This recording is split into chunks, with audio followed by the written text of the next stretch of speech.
Ingat 97,5% air yang ada di bumi merupakan air asin, bukan air tawar yang sesuai dengan kebutuhan sehari-hari manusia.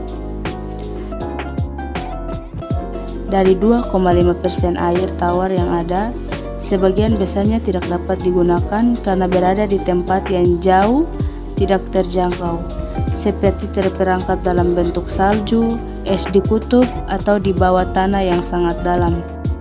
Hanya kurang dari 1% air tawar saja yang dapat digunakan oleh manusia. Menurut Kementerian PUPR, penggunaan air rata-rata setiap orang di perkotaan Indonesia adalah 144 liternya per hari. Setara dengan 16 buah galon air, hampir separuhnya digunakan untuk mandi. Sisanya digunakan untuk mencuci, memasak, dan minum. Kok bisa? Air tawar di bumi jumlahnya sedikit, tidak habis digunakan terus-menerus oleh manusia.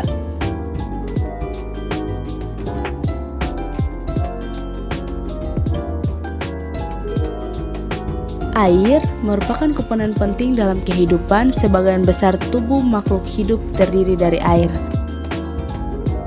Contohnya tubuh manusia yang 70%-nya merupakan air.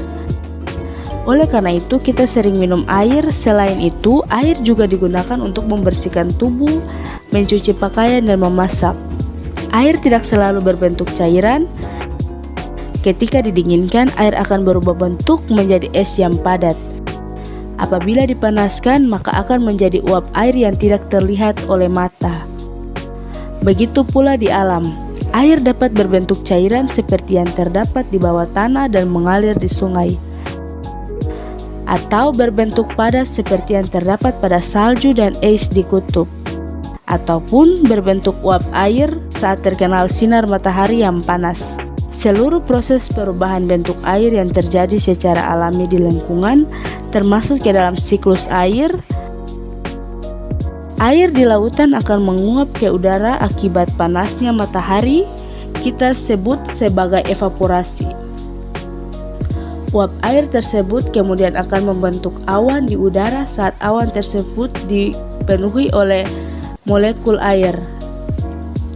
Air akan turun kembali ke daratan dalam bentuk air hujan yang disebut dengan proses presipitasi air hujan, yang membasahi daerah daratan tinggi akan diserap oleh tanah dan mengalir ke dalam daratan yang lebih rendah melalui aliran sungai hingga kembali ke lautan. Air yang berada di dalam tanah dapat diserap oleh tumbuhan dan menguap melalui daun yang disebut dengan proses transpirasi.